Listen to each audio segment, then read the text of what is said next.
The 2023 Formula One season has already reached its end, with the conclusion of the Abu Dhabi Grand Prix. But we have one more thing to do before concluding our operations related to the 2023 season. This is our race report of the Abu Dhabi Grand Prix, and we have summarised everything for your easy reference. But before we proceed, hit the subscribe button and smash the bell icon for more exciting updates.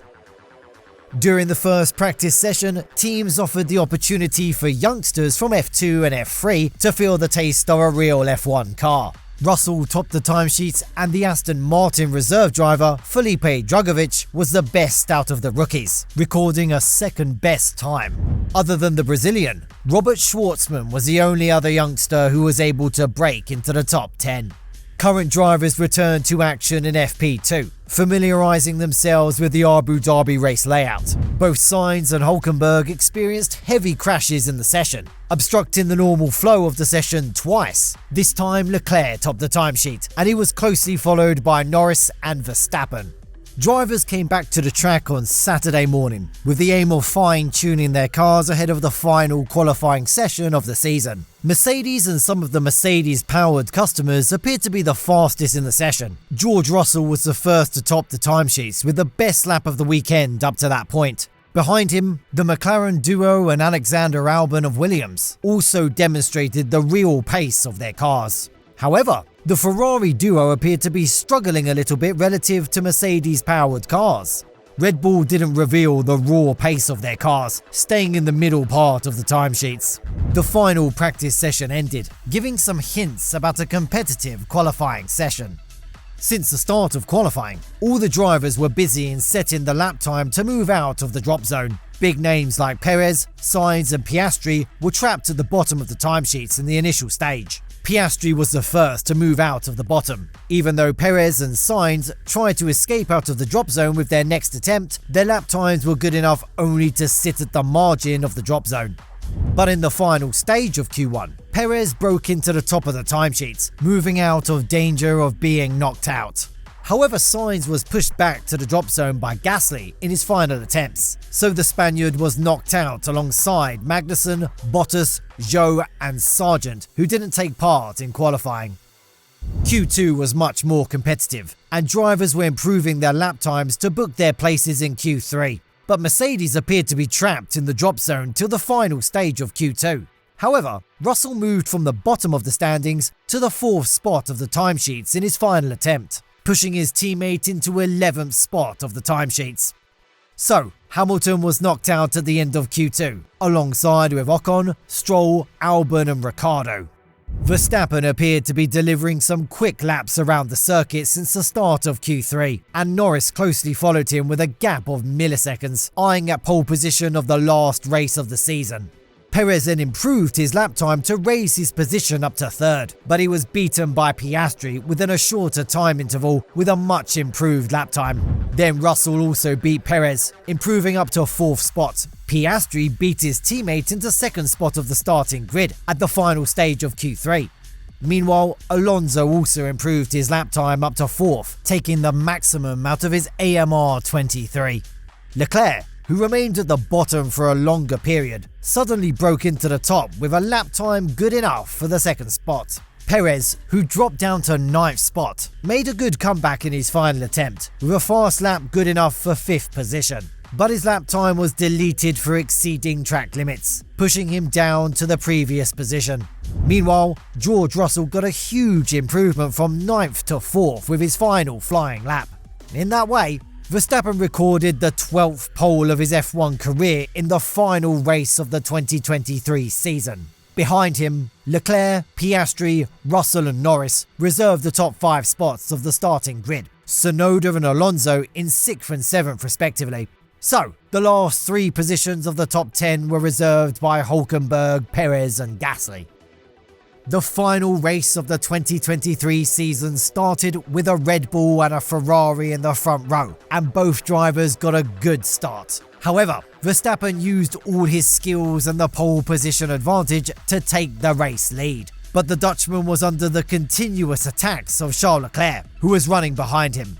He tried to take the race by taking the inside path, but Verstappen came outside, putting himself in risk. That move appeared to be successful as he defended the race lead by pushing the Ferrari into second spot. Battles were observed everywhere in the pack, and this was the last opportunity for drivers as well as the teams to seal their championship standings. Russell tried to attack Piastri to promote himself, but the Australian rookie didn't want to hand over his position very easily to the Briton. Leclerc and Verstappen went wheel to wheel 2 more times before ending the first lap, but Verstappen defeated all those attempts bravely, keeping his race lead without any change. Meanwhile, Perez in the other Red Bull was in charge, searching for a higher place finish as he had to start the race as 9th. Piastri was able to overtake his teammate Lando Norris when the whole world was focusing on the fierce battle between Max and Charles. But within a shorter time interval, Norris retook his position with the help of DRS in lap number 4. Russell tried to attack Piastri on lap 7 and completed the overtake as well. But Piastri came back strongly and got his position again. However, 4 laps later, Russell completed his overtake by beating the papaya car with the assistance of DRS.